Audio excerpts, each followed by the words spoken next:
ಈಗ ಸಚಿವ ಸಂಪುಟ ವಿಸ್ತರಣೆ ಸಂಬಂಧ ಎಲ್ಲರೂ ದೆಹಲಿ ಹೋಗ್ತಾ ಇದ್ದಾರೆ. ತಾವು ಆಕಾಂಕ್ಷಿ ಇದೆಯೋ ಅಥವಾ ತಾವು ದೆಹಲಿ ಹೋಗ್ತಾರೆ? ನಾನು ಆಕಾಂಕ್ಷಿ ಹೌದು. ಆದರೆ ದಿಲ್ಲಿಗೆ ಹೋಗಿ ಅಲ್ಲಿ ಲಾಬಿ ಮಾಡಿ ಯಾವುದೇ ಲಾಬಿಯನ್ನು ನಾನು ಮಾಡೋಂಗಿಲ್ಲ, ಮಾಡುವಂಥ ಪ್ರಶ್ನೆನೇ ಬರೋಂಗಿಲ್ಲ.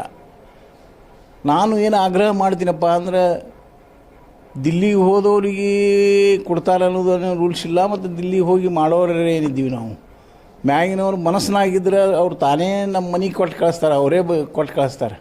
ಅದಕ್ಕೆ ಆ ಉದ್ದೇಶದಿಂದ ನಾನು ಹೇಳುವುದೇನಪ್ಪ ಅಂದ್ರೆ ಮೈಕ್ರೋ ಕಮ್ಯುನಿಟಿಯಿಂದ ಒಬ್ಬ ದಲಿತ ಇದ್ದೀನಿ, ಅವಕಾಶ ಮಾಡಿಕೊಟ್ರೆ ನಾನು ಮಂತ್ರಿ ಆಗ್ತೀನಿ. ಇದು ಕಾಂಗ್ರೆಸ್ ಎದಕ್ಕೆ ಇರ್ತೈತಪ್ಪ ಅಂದರೆ ನೀವೆಲ್ಲ ಏನು ಹೇಳ್ತೀರಿ, ಕಾಂಗ್ರೆಸ್ ಮೈಕ್ರೋ ಕಮ್ಯುನಿಟಿ ಅಲ್ಪಸಂಖ್ಯಾತರು ಎಲ್ಲರನ್ನ ಜೊತೆಗೂಡ್ಕೊಂಡು ಹೋಗ್ತೀವಿ ಅಂತ ಹೇಳಿ ಭಾಷಣ ಮಾಡ್ತೀರಿ, ಎಲ್ಲ ಕಡೆ ಹೇಳ್ತೀರಿ. ಹೇಳ್ದಂಗೆ ನಡೆಯೋದು ನಿಮ್ಮ ಕರ್ತವ್ಯ ಇರ್ತೈತಿ. ಸ್ಟಾರ್ಟ್ ಹೇಳ್ದಂಗೆ ನಡಿಬೇಕು ಅನ್ನೋದಂತ ಆಗ್ರಹ ಮಾಡ್ತೀನಿ ಇಷ್ಟೇ. ಒಂದೇ ಜಿಲ್ಲೆಯವರೇ ಭಾಳಷ್ಟು ಜನ ಡಿಮಾಂಡ್ ಸರ್, ನೀವು ಮಾಡತ್ತೀರಿ, ಚಂದ್ರೇಗೌಡರು ಮಾಡತ್ತಾರೆ, ನಾಡಗೌಡರು ಮಾಡತ್ತಾರೆ. ಸರ, ನಾಡಗೌಡರು ಮತ್ತು ಯಶವಂತರಾಯಗೌಡರು ಲಿಂಗಾಯತ್ ಕಮ್ಯುನಿಟಿಯವರು ಆಗ್ತಾರೆ. ಅವರು ನಾನು ಕೇಳೋದು ಎಸ್ ಸಿ ಒಳಗೆ, ಅದು ಪರ್ಟಿಕ್ಯುಲರ್ ಒಬ್ಬನೇ ಒಬ್ಬ ನಾನು ನಮ್ಮ ಸಮಾಜದ ವತಿಯಿಂದ ಚುನಾಯಿತನಾದ ನಮ್ಮ ಸಮಾಜದಲ್ಲಿ ನಾವು 3 ಜನ ಕೂಡ್ಕೊಂಡು ಒಂದು ಚರ್ಮ ಕೈಗಾರಿಕಾ ಚರ್ಮದ ಸುತ್ತ ಕೆಲಸ ಮಾಡೋರು ನಾವೆಲ್ಲ 3 ಜನ ಏನಿದ್ದೀವಿ. ಮೂಲ ಅಸ್ಪೃಶ್ಯರಲ್ಲಿ ಸಮಗಾರು, ಢಾರು, ಮಚ್ಚಗಾರು 3 ಜಾತಿಗೆ ಇನ್ನತನ ಯಾರೂ ಮಂತ್ರಿನೂ ಮಾಡಿಲ್ಲ, ಕಂತ್ರಿನೂ ಸಹಿತ ಮಾಡಿಲ್ಲ. ಅದಕ್ಕೆ ನಮ್ಮ ಆಗ್ರಹ ಏನದಪ್ಪ, ಮೈಕ್ರೋ ಕಮ್ಯುನಿಟಿ ಐತಿ, ನಮ್ಗೆ ಕೊಡ್ರಿ ಅಂತ ಆಗ್ರಹ ಮಾಡ್ತೀನಿ. ಈಗ ದೆಹಲಿಗೆ ಹೋಗಿ ಅವರಿಗೆ ಕೊಡಲ್ಲ, ಯಾರು ಒತ್ತಾಯ ಮಾಡಿದ್ರೆ ನೀವು ಇಲ್ಲೇ ಕೂತ್ರೆ ಅವ್ರು ಕೊಡ್ತಾರ ಅನ್ನೋದು ಭರವಸೆ ಇದೆ ಸರ್? ತಾನೇ ಕೊಟ್ಟೆ ಕೊಡ್ತಾರ ಅಂತ ನನ್ನ ಭರವಸೆ ಇದೆ. ಅವರಿಗೂ ಅರ್ಥ ಆಗ್ತೈತಿ. ಈ ಇಂಟೆಲಿಜೆನ್ಸಿ ರಿಪೋರ್ಟ್ ತೊಗೋತಾರೆ, ಎಲ್ಲಕ್ಕಿಂತ ಹೈಯೆಸ್ಟ್ ಓಟ್ ತೊಗೊಂಡು ಬಂದೀನಿ ನಾನು. ಅವಾಗ ನನಗೆ ಟಿಕೆಟ್ ಕೊಡಬೇಕಾದ್ರೆ ನಾನು ಬೆಂಗಳೂರು ದಿಲ್ಲಿ ಹೋಗೇ ಇಲ್ಲ. ನಾನು ಬೇಕಾದರೆ ಟಿಕೆಟ್ ಕೊಡ್ರಿ, ನಾ ಒಬ್ಬ ಆಕಾಂಕ್ಷಿ ಕಾಂಗ್ರೆಸ್ದಿಂದ. ನೀವೆಲ್ಲವನ್ನು ಕರ್ಕೊಂಡು ಬಂದಿರಿ, ಈಗ BJP ಬಿಟ್ಟು ಕರ್ಕೊಂಡು ಬಂದಿರಿ. ಆದರೆ ಇವಾಗ ಸಹಿತಕ್ಕೆ ನಾನು ಅಷ್ಟೇ ಹೇಳವ, ನಾನು ಅವ್ರಿಗೆ ಅವ್ರು ಕೊಟ್ಟದಾಗ ಕೊಡ್ರಿ, ನಾವಾಗ ಬೇಡನು ರೀ. ಯಶವಂತರಾಯಗೌಡ್ರಿಗೆ ಕೊಡ್ರಿ, ನಾಡಗೌಡ್ರಿಗೆ ಕೊಡ್ರಿ, MB ಪಾಟೀಲ್ರಿಗಂತೂ ಕೊಡ್ರಿ, ಕೊಟ್ಟಿರಿ, ಮತ್ತು ಎಲ್ಲರೂ ಕೊಡ್ರಿ. ನಾವ್ಯಾಕೆ ಅದಕ್ಕೆ ಅವರಿಗೆ ನಮಗೆ ಸಂಬಂಧ ಬರೋಂಗಿಲ್ಲ. ನಾವು ದಲಿತ ಕೋಟಾದಾಗ ಕೇಳ್ತೀವಿ, ಅವರು ತಮ್ಮದೇ ಆದಂಥ ಜನರಲ್ ಕೋಟಾದಾಗ ಅವ್ರು ಕೇಳ್ತಾ ಇದ್ದಾರೆ. ಈ ಬಗ್ಗೆ ಮುಖ್ಯಮಂತ್ರಿ ಮತ್ತು ನಿಮ್ಮ ರಾಜ್ಯಾಧ್ಯಕ್ಷರು ಕೂಡ ಏನಾರ ಮಾತಾಡ್ಯಾರ? ರಾಜ್ಯಾಧ್ಯಕ್ಷರು ಕೂಡ ಮಾತಾಡೀವಿ, ಮುಖ್ಯಮಂತ್ರಿ ಕೂಡ ನಾನು ಮಾತಾಡಿದ್ರೆ ನನಗೆ ಮಂತ್ರಿ ಬೇಕಂತ ನಾ ಎಂದೂ ಹೇಳೇ ಇಲ್ಲ. ನಮ್ಮ ನಾಯಕರಾದಂಥ ನಮ್ಮ ಮುನಿಯಪ್ಪ ಅವರು, ಪರಮೇಶ್ವರ್ ಅವರು ಹೇಳ್ತೀನಪ್ಪ ನಿನ್ನ ಹೆಸರು ಅಂತ ಹೇಳಿ. ಬಾಕಿ ಎಲ್ಲರೂ ಹೇಳ್ತಾರೆ, ಆದರೂ ಏನು ಹೇಳ್ತಾರೋ ಬಿಡ್ತಾರೋ ಅವ್ರಿಗೆ ಬಿಟ್ಟು ಕೊಟ್ಟ ವಿಷಯ. ನಮ್ಮ ಜನಾಂಗ ಮಾತ್ರ ಹೇಳ್ಯಾರ.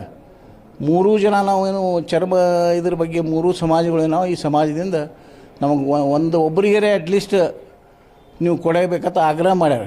ಮೊನ್ನೆ ಚುನಾವಣೆ ಒಳಗೆ ಬಾಗಲಕೋಟೆ ಒಳಗೆ ನಮ್ಮ 3 ಸಮಾಜದ ಜನರು ಆಗ್ರಹ ಮಾಡ್ಯಾರ ಎಲ್ಲರಿಗೂ. ಸತೀಶ್ ಜಾರಕಿಹೊಳಿ ಅವರು ಇದ್ದರು ಅವತ್ತು.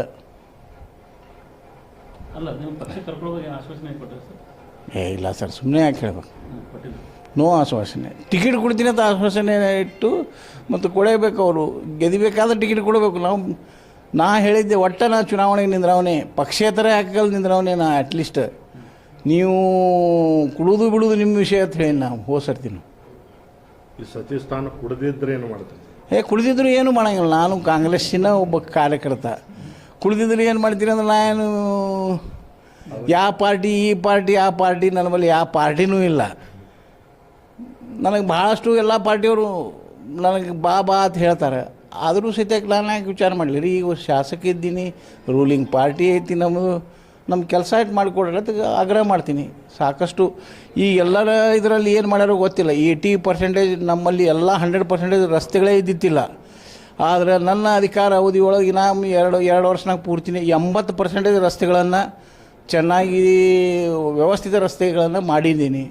ಮತ್ತು ಮುಂದೂ ಮತ್ತು 2 ವರ್ಷನಾಗ 2.5 ವರ್ಷ ಉಳಿದೈತಿ. 2.5 ವರ್ಷನಾಗ 20% ರಸ್ತೆಗಳು ಮಾಡೋದೇನು. ರಸ್ತೆ ನನ್ನ ಕ್ಷೇತ್ರದಲ್ಲಿ ನೀರಾವರಿ ಯೋಜನೆಗಳನ್ನು ಮಾಡೀನಿ. ಚಡ್ಚಾಣಿ ನೀರಾವರಿ 2013ಕ್ಕೆ ಮುಗಿಬೇಕಾಗಿತ್ತು, ಆದರೆ ಮುಗದೇ ಇಲ್ಲ. ಅದನ್ನು ಏನೇನೋ ಆಗಿ ಅದು ಒತ್ತಡಕ್ಕೆ ಶಿಲುಗೆ ಎಲ್ಲನೂ ಪೈಪ್ ಸಹಿತ ಹಾಕಲಾರದೆ ಬಿಲ್ ಕೊಟ್ಟಾರ ಆ ಟೈಮ್ನಾಗ.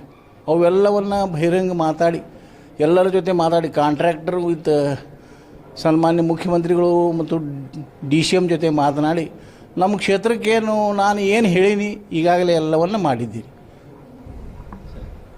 Thank you sir.